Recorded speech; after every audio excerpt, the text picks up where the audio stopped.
Datang seorang laki-laki, "Ya Rasulullah, izinkan aku mati syahid."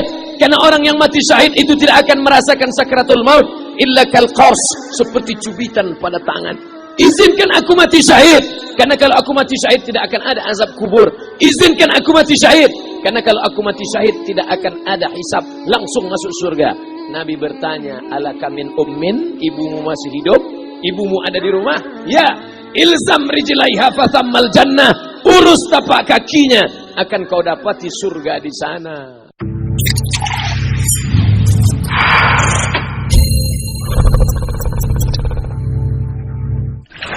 Haji Halim sedang menunjukkan begini cara sayang kepada ibu. Wahai kalian yang tak menghormati ibu, yang menyepelekan ibu, yang merendahkan ibu. Malam ini lihat, beliau tidak ada ceramah, tidak ada tausiah, tapi langsung dibuat begini cara menghormati ibu. Ini sekarang banyak orang tak menghormati ibu. Berapa banyak ibu yang awalnya bantu-bantu, lama-lama jadi pembantu.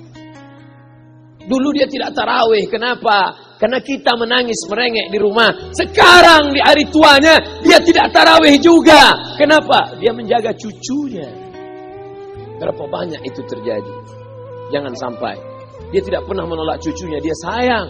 Tapi kita yang berpikir, berapa kali dia tidak jadi sholat duha karena kita kencing di kaitnya. Berapa kali dia tidak tarawih karena kita menangis merengek sampai subuh datang. Berapa kali dia tidak iktikaf karena kita. Andai dia masih hidup hari ini, datang, belikan pakaian yang paling dia suka, belikan perhiasan kalau ada. Andai tidak cium tangannya, tapi yang sudah meninggal dunia, jangan lupa kau doakan, Rabbil firli wali walidayya warhamhuma kama rabbayani shaghira. Berdoa pun kau tak mau, apalagi yang akan kau bawa menghadap Allah SWT. Meregang nyawa dia melahirkan engkau. 9 bulan 10 hari kau menumpang di perutnya. 2 tahun kau menyusu, melahirkan, menetes darahnya dalam badanmu. Andai kau gendong dia dari Palembang, jangan sebut Palembang lah Pak Ustaz, dari Pekanbaru dia, kau gendong dia sampai ke Makkah, kembali lagi, belum tentu dapat menebus satu teriakannya saat melahirkanmu. Lalu apa yang bisa kau lakukan? Datang seorang ibu pergi ke tempat servis HP. "Nak, tolong anak lihatkan HP saya rusak kayaknya." Dia periksa, "Ini enggak rusak, Bu." Terus, "Memang anak ibu enggak nelpon." "Kenapa kau tidak telepon?" Datang dia ke rumah anaknya. "Nak, ibu enggak ada uang mau buka puasa, bisa minjam 100.000? Apa kata si anak? "Sebentar ya Ma, aku tanya istriku dulu." "Ini Ustaz dapat dari mana?" "Ada yang kirim WA grup." Jadikan ibumu seperti raja, maka rezekimu akan diberikan Allah seperti rezeki raja-raja. Bukan hadis, dapat dari grup WA. Ini ibu minta terus sholat tarawih, tapi sang anak sudah tidak bisa. "Aku mau hentikan saja sholat tarawih ini, karena mau buat tenda ini tidak bisa. Tiangnya bambu, sudah bocor. Kita stop saja sholat tarawih bersama ini." Apa kata si ibu? "Buatlah sholat tarawih terus, nanti Allah akan berikan engkau gedung yang besar. Dengan gedung besar itu kau akan tetap sholat tarawih." Mana gedung besar itu? Inilah dia gedung besar.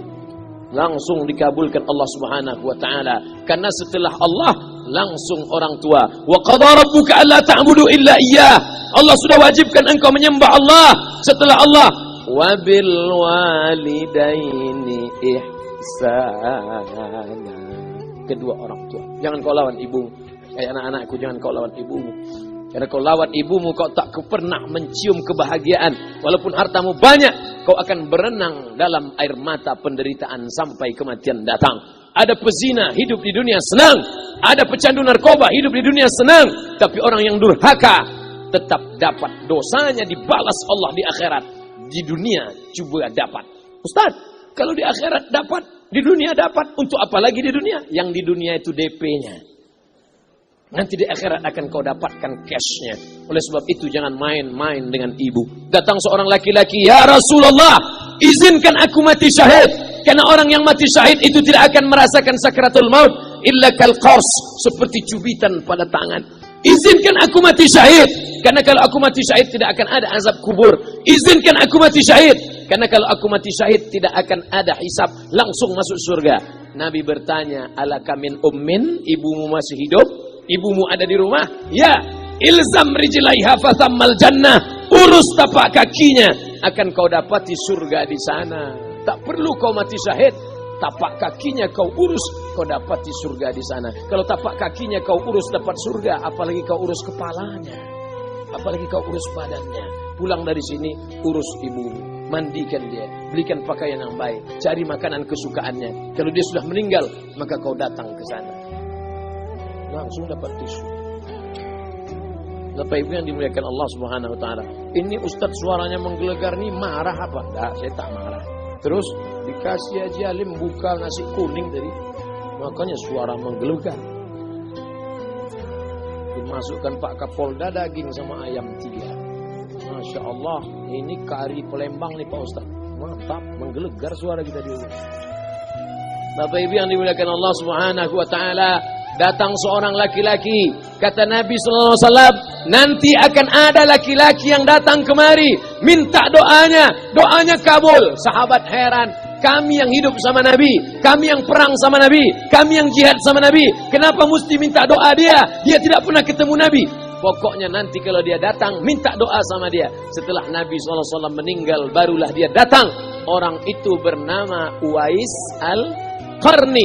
Kenapa doanya makbul? Dia merawat ibunya. Kalau ibumu kau rawat, doamu dikabulkan Allah Subhanahu wa taala. Apa yang kita lihat malam ini adalah buah bakti kepada seorang ibu. Ya Rasulullah, man ahaqqun nas bi husni sahabati?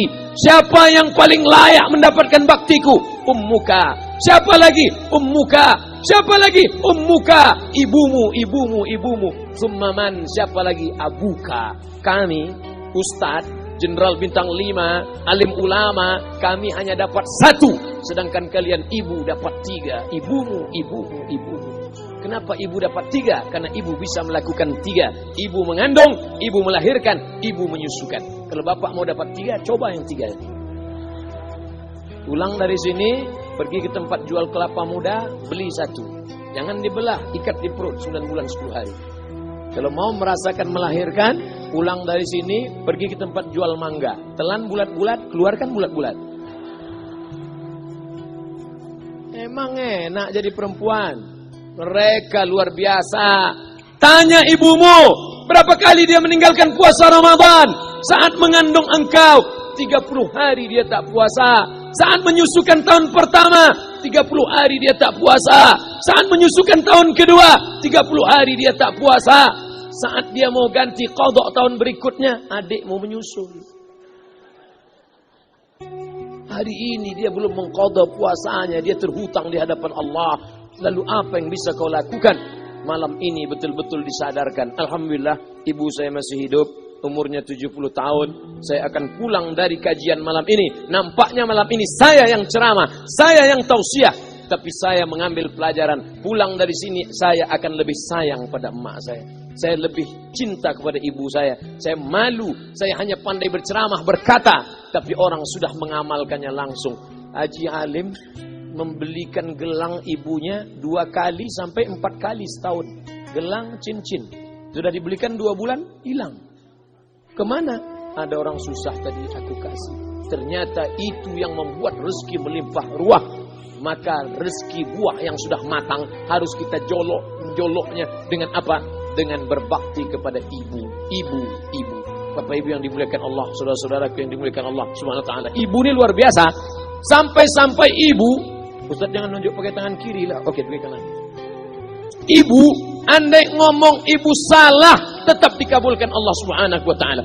Ada seorang ibu memanggil anaknya, "Ya Juraij, wahai Juraij."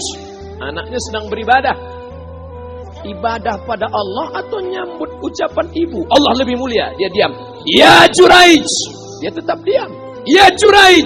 Dia tetap diam. Dia tidak jawab seruan ibunya. Sampai akhirnya ibunya berkata, apa kata ibunya? "Allahumma la tumithu hatta turihi wujuhal mumisat." Jangan matikan Juraij sebelum matanya melihat wanita, maaf, tunasusila. Jangan matikan Juraij sebelum matanya melihat wanita tunasusila, WTS-PSK, orang nakal, orang jahat. Tidak mungkin ahli ibadah matanya melihat orang jahat. Tapi takdir berkata lain. Tak lama setelah ucapan sang ibu, ada seorang WTS PSK hamil, tidak diketahui suaminya, ditangkap, ditanya, siapa yang menghamilimu? Apa kata si perempuan? Yang menghamiliku adalah Juraij. Sampai Juraij ketika difitnah, perempuan wanita susila itu ditanya, siapa yang menghamilimu? Ternyata dia berkata, Juraij. Akhirnya mereka menangkap Juraij. Juraij, ternyata engkau selama ini pura-pura saja menjadi pelaku ibadah. Engkau ternyata sudah menghamili perempuan ini. Mereka menghancurkan tempat ibadah Juraij. Tapi kemudian Juraij sabar. Dia katakan, nanti tunggu anak itu lahir, kalian baru tahu. Setelah tak lama anak itu pun lahir. Dan mereka bertanya kepada anak kecil yang belum bisa bicara, ya gulam, wahai anak kecil, man abuka? Who is your father? Siapa bapakmu? Hai anak kecil, siapa bapakmu? Juraij menusuk pusar anak itu dengan telunjuknya. Dia mau tunjukkan kepada orang ramai bahwa dia tidak salah, dia tidak pezina, dia tidak melakukan perbuatan dosa. Ya gulam, hai anak kecil, man abuka? Siapa bapakmu? Apa kata anak kecil itu? Ko sapi, boy penjaga sapi, pengembala sapi, bapakku pengembala sapi. Barulah orang Yahudi tahu ternyata Ra'il Ghanam yang menghamili PSK perempuan jahat tadi adalah penggembala sapi. Lalu kenapa fitnah itu terjadi? Allah mengabulkan doa si ibu sebelum Juraij mati. Matanya pernah melihat wanita tuna susila. Oleh sebab itu ibu jangan sampai kalau marah sama anak memanggil anak dengan kata-kata yang tak baik.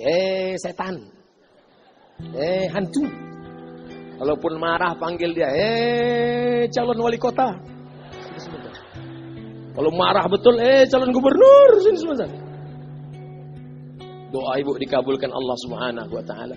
Saya setahun setiap bulan Februari ceramah di Kuala Lumpur seminggu.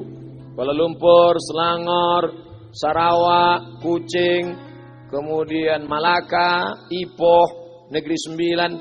Ketika saya tausiah datang ibu-ibu makcik Malaysia. Assalamualaikum, waalaikumsalam. Ustaz Somad, ya. Saya nak jumpa dengan emak Ustaz. Loh, ngapa jumpa emak saya? Jumpa saya lah. Ustaz pasti dididik oleh seorang ibu. Saya ingin jumpa ibu Ustaz. Saya sangka dia mau jumpa saya. Ternyata ibu di tengah para habaib, diambil diri seorang profesor, dibalik diri seorang gubernur, wali kota, kapolda. Di dalam diri mereka ini adalah orang-orang luar biasa, tapi dilahirkan oleh perempuan-perempuan yang super luar biasa. Betul? Mereka ini semua dibesarkan perempuan. Makanya ada ungkapan al-jannatu tahta aqdamil ummahat, surga di bawah telapak kaki ibu. Tapi ada yang mengatakan itu dulu Pak Ustaz. Sekarang sudah berubah, surga di bawah telapak kaki babysitter.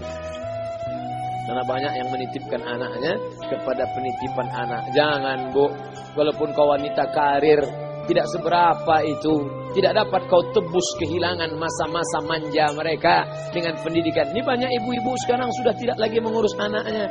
Padahal 6 tahun pertama, the golden age, usia emas, ibu harus ikat hubungan emosional dengan anak. 2 tahun pertama, susukan. 2 tahun kedua, lompat-lompat, lari-lari, lucu-lucu. 2 tahun ketiga, mulai menghafal surat-surat pendek. Umur 7 tahun, baru dia sholat. Begitu. Sekarang banyak. 2 tahun pertama, dia titipkan ke Al-Baqarah, sapi betina. 2 tahun kedua, dia titipkan ke PAUD dan BUUD. 2 tahun ketiga, dia titipkan ke TK. Akhirnya anak putus kontak. Setelah anak remaja, baru ibunya nanya, Ustadz, kenapa anak saya lebih mau curhat sama pacarnya daripada sama saya?